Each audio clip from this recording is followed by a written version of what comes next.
It's time to go on the record with WRAL News. Election season wraps up in a little more than a week, and at the top of your ballot, there's a U.S. Senate race that could decide party control in Congress. Good evening, I'm Laura Leslie. And I'm Travis Fain. Tonight we present closing arguments of a sort from the two leading candidates in this race, Democrat Cheri Beasley, a former Chief Justice of the state Supreme Court, and Republican Ted Budd, a three-term congressman from Davie County. We sat down with Budd and Beasley separately this week, and you'll see those interviews in a moment with very little editing. There are two other candidates in this race, Libertarian Shannon Bray and Green Party nominee Matthew Hoh. Neither has polled above 2% in this race, and they were not interviewed for this show. We present the two leading candidates tonight in the order they appear on your ballot, starting with Laura's interview with Justice Beasley. A lot of talk about the economy and inflation as voters head to the polls. What would you do specifically to fight inflation? You know, I'm just talking with folks all across North Carolina and all of our 100 counties, and people really are feeling the pinch of rising costs. People are feeling everything from pain at the pump to the cost of prescription drugs and everything in between. And people should not be having to choose between buying groceries or school supplies or high-priced medications, and it is our greatest economic challenge. And what I know is that Congress really can address this and fix it. You know, this country pays more for prescription drug costs than any other country in the world, and Congress can change that. We also know that corporations are seeing 70-year record profits and using the cover of inflation to jack up prices on the things that we need. And Congress can change that too. Congressman Budd, unfortunately, has been there for 6 years, and rather than stopping it, he's helping it. We know that he has accepted corporate PAC money from big oil while voting against lowering gas prices, and accepted corporate PAC money from big pharma while voting against lowering prescription drugs. I mean, folks here in North Carolina are counting on the next senator to fight hard for North Carolina, and that's exactly what I intend to do. You say Congress can do something about what you say is, let's say, greedy profit taking. What would that look like?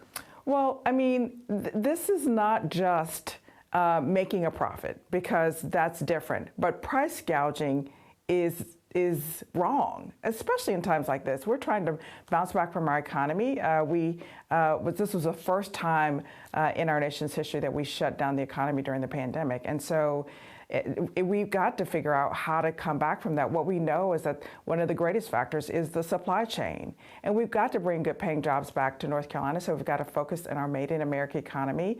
Another thing that Congressman Budd voted against. We have an opportunity to really bolster our manufacturing and tech sectors right here in the state. We've got great talented folks here. And we also know that we've got to bring those jobs back from China, make our own goods here instead of having them made in China. And he voted against making our own semiconductors here in North Carolina. So we have a chance to really, I'm going to fight for North Carolinians. I'm going to fight understanding that so many people are working 2 and 3 jobs to take care of their families. We need those good paying jobs here. We've got the opportunity to train folks. There are good vocational and apprenticeship programs right here that Congressman Budd voted against. And we need to support those programs. We need to support workers who are working hard for their families, and that's how we're going to bolster our economy. I want to move to abortion now. Your opponent, Congressman Ted Budd, has accused you of supporting abortion up until birth. Can you clarify what your position is on abortion? You know, there's just so much misinformation, which is really unfortunate. The reality is we've got to determine who makes the decision. Is it a woman and her physician, or is it politicians up in Washington? Congressman Budd supports an absolute ban on abortion without exceptions for rape, incest, or risk to a mother's health. And so that means that a woman who has been sexually assaulted is forced to carry the pregnancy to term. Or a woman who has an ectopic pregnancy or septic uterus or miscarriage that her body won't release, it means that she will not be able to get the life-saving treatment that she needs, which is an abortion, and it means that women will die. And anytime our freedoms are on the line, I'm going to be fighting for North Carolina, and I will fight hard to make sure that Roe versus Wade is the law of the land. And the reality is, Roe versus Wade provides a framework which allows for protections and restrictions on abortion in pregnancy later in the term, and so that abortions don't happen unless there is a serious problem like risk to a mother's health. So the misinformation out there is really very harmful. And when you think about women's health, And the seriousness of this, the fact that people like Congressman Ted Budd are leading the challenge and the charge to this most extreme faction of his party to support something like an absolute ban is really dangerous for women here in North Carolina. I want to move to immigration. I think we can all agree that what's happening at the border is not working, right? It is broken. But how would you envision Congress taking action to make it work better? You know, Republicans and Democrats agree that we need to fix our immigration system, and we must secure our border and reform the system. And we know that we can do that in a way that upholds our values around protecting our communities and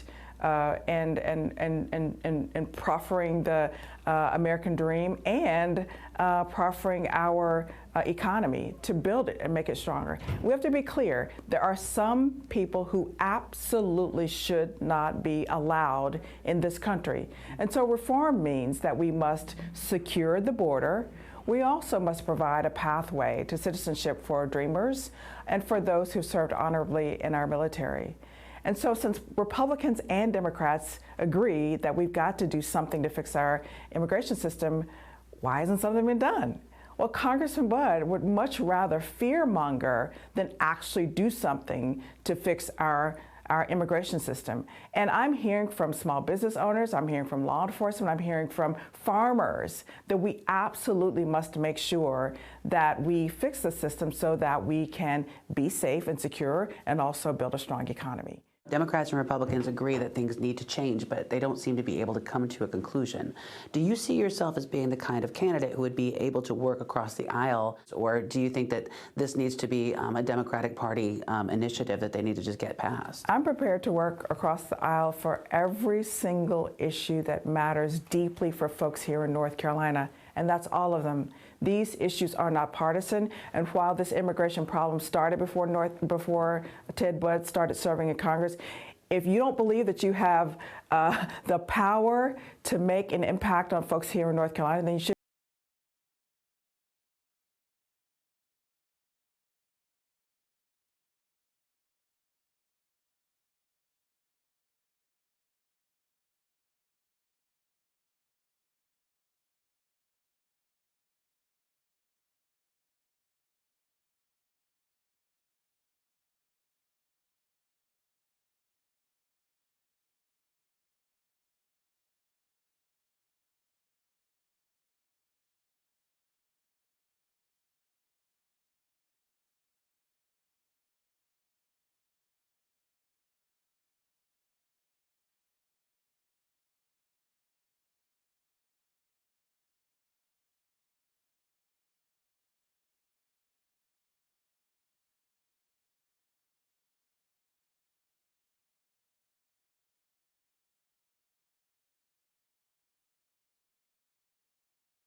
being produced because Joe Biden has shut down the Keystone Pipeline and had an anti-energy sentiments, as well as the whole Democrat Party.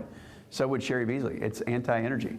So you want to have an all-of-the-above strategy, but that includes more drilling, more natural gas, more nuclear. You want to have, again, the abundance of energy, which drives down costs for the consumers. You also want to have very pro-work. You want to encourage people to be in the workforce. You want to make it easier for some of those seniors not to be penalized if they want to go back into the workforce. And you want to make sure you're not keeping people on the sidelines when they really need to be engaged in work. With climate change and the push, particularly in North Carolina, into renewables, do you not see renewables as the primary push for future energy policy? That's why I said an all-of-the-above strategy. If you want to have solar and wind, that's fine, but you shouldn't do it, you shouldn't force people to do that. And you also have to look at the long-term effects of that. What does it actually cost to our environment?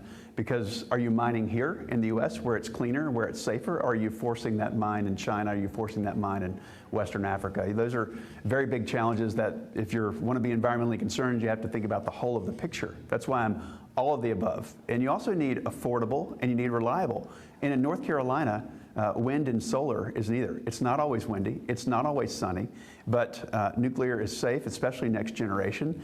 So is natural gas. Would you make the Trump tax cuts permanent? You voted for that bill in 2017. The business tax cuts primarily were permanent, but I believe the personal income tax changes expire in 2025. What you saw is about 95% of individuals have a tax cut under that. You saw people reinvesting, you saw repatriation of businesses coming and coming here to the U.S. So we want to make that as long-term as possible. And I think that really drove the economy and put us in a better position than had we stayed with the old Obama-era tax scenario. Is that a yes, more or less, on the personal income tax rates? Yeah. Then? Okay. You want anything we could do which would lower costs for individuals and give them more economic opportunity. And that's what happened under the Tax Cuts and Jobs Act of 2017. You've signed on to an abortion bill that would outlaw abortion, give or take, other than medical emergencies, after 15 weeks. In the past, though, you've sponsored legislation that said life begins at fertilization, and you've made some remarks saying you want protections from conception. Should abortion be legal at any point in a pregnancy? Look, I've always been pro-life, long before even in politics, and I've always been very protective of the life of a woman. So again, I want to be consistent with that. But what that bill does, I think you're referring to the Graham bill, is it counters the most radical bill in history, and that's the Women's Health Protection Act, which is a complete misnomer. It's not about women's health. It's the most radical bill in history. It believes and supports and legislates abortion at any time, for any reason, all the way up until the moment of birth at taxpayer expense, and that's way out of step with North Carolinians. Where would the line be, though, if you could pass your policy, your preferred policy? Look, I've always been consistent about protecting the life of a woman. I do believe it begins at conception. I've always been pro-life, but I'm about protecting the life of a woman. No abortion at all unless the mother's life is in danger. I've been very clear throughout this. Okay. Throughout my legislative career. There's some Republicans in the House that may end up being budget chairs if Republicans take control of the House.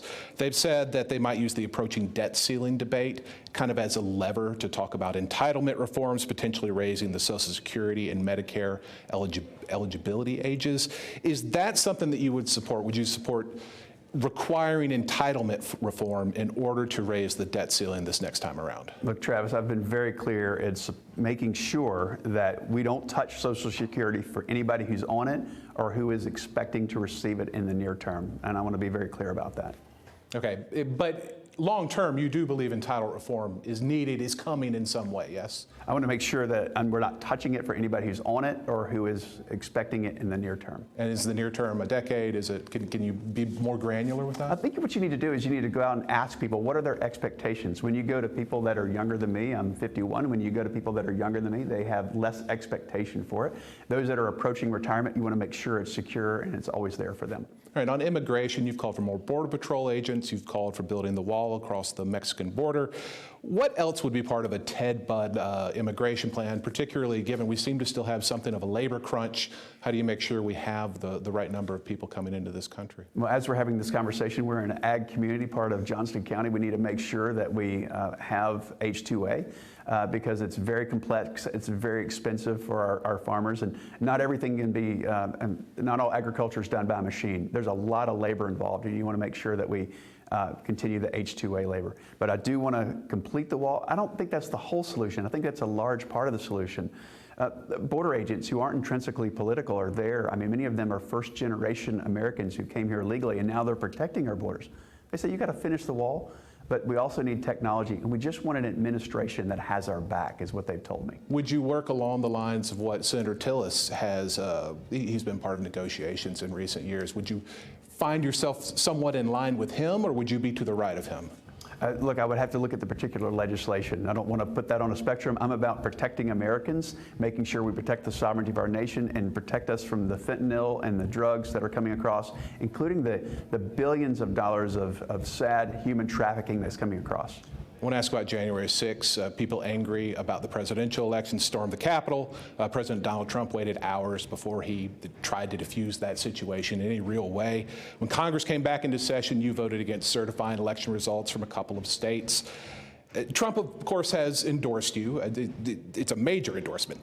Does it not bother you that while people were attacking the U.S. Capitol, he did not try to stop it? It was a very, very confusing situation. It was a bad day for our country, and I just want to make sure that we have justice everywhere. If someone broke the law in Washington, D.C., they ought to be punished. They ought to have their due process, and I believe the same if they're burning down downtown Raleigh, then they ought to be punished but have their due process as well. The man you're looking to replace here, Senator Burr, he voted for impeachment after that against President Trump. He was then censured by the state Republican Party for that vote. Do you agree with that choice to censure him? I think that's what the party needs to have made that decision on their own, and that was their decision. But you don't have an opinion on it, yes or no? No, I think it was up to the party to make that decision. Okay, I want to talk a little bit about crime. Obviously that at least seems to me more of a local and state issue. You've made it somewhat of a centerpiece of your campaign. What federally can and should be done to address crime in this country? Well, first of all, I think a lot of it starts at the border. When sheriffs around North Carolina are coming up to me and saying, Ted, every single county in North Carolina is now a border county because of Joe Biden's policies, and a lot of that's at the border. And so back to our prior question, we really need to finish the wall, and we need to make sure that we have the right amount of border agents, and we need to make sure that we're stopping the drugs that are the leading cause of death between those 18 and 50-year-olds here in our country. But how much crime is really driven by immigration versus people who are here, and the fact that we have so many guns in this country? Well, I would say it's the illegal immigration. And make sure when it comes to the Second Amendment, you want to make sure that you protect it, but keep firearms out of the hands of dangerous individuals, including the mentally ill. And is there legislation to do that you would sign on to? There's plenty on the books, but I would say go back to the Fix NICS, which I supported, which makes sure that the right data is in the database. You're not keeping someone from enjoying their rightful Second Amendment, but at the same time, you're keeping them out of the hands of dangerous individuals. And forgive me for not knowing your position specifically here, but red flag laws, is that a yes or a no? Where someone can go to a judge and say, I don't think this person should have access to a gun, and then the judge orders the gun taken away for some period of time. You really have to look and make sure you're not taking away someone's due process rights in that, because some of those laws that are written carelessly but with good intentions, they actually violate someone's constitutional rights. You never want to violate that. You have to protect the Second Amendment, and you have to make sure that someone has their due process while keeping them out of the hands of dangerous individuals. So is that leaning toward a no on red flag laws? It's going to depend on the specific legislation. Close here. There's got to be some undecided voters out there. What's your pitch to someone who to date has not decided how they're going to vote in this Senate race? Think about where they were 2 years ago. Are they better off? Are they less well off than they were 2 years ago? Think about crime. Think about inflation. Think about where they stand on education for perhaps themselves or their children or their children's children. And what do they want for their future? Because everything that I'm doing for North Carolinians is about making their life better, and everything that Cheri Beasley has done to date and would do is about making their life worse. Is it fair, though, to say everything she's doing makes their lives worse? Is that fair? Anything legislatively that she would do would be what Chuck Schumer would do, what Nancy Pelosi would do, and that would harm us here in North Carolina.